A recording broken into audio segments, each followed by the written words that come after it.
সম্প্রতি বাংলাদেশের চট্টগ্রাম বিভাগের লক্ষ্মীপুর জেলায় ইটভাটায় এক যুবক ও চিতাবাঘের লড়াইয়ের দৃশ্য দাবিতে একটি ভিডিও সামাজিক যোগাযোগ মাধ্যমে ছড়িয়ে পড়েছে।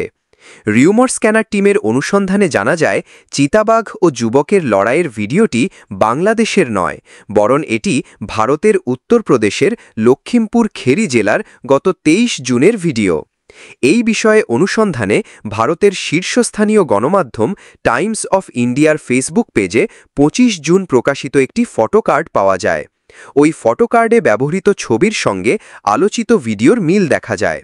ফটোকার্ডের ক্যাপশন থেকে জানা যায়, লখিমপুর খেরিতে এক ব্যক্তি খালি হাতে একটি চিতাবাঘের সঙ্গে লড়েছেন।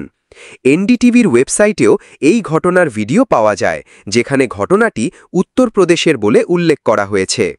দ্য ইকোনমিক টাইমসে প্রকাশিত একটি প্রতিবেদন থেকে জানা যায়, গত সোমবার ২৩ জুন উত্তরপ্রদেশের লখিমপুর খেরি জেলার একটি ইটভাটায় ৩৫ বছর বয়সী মিহিলালের ওপর একটি চিতাবাঘ হামলা করে।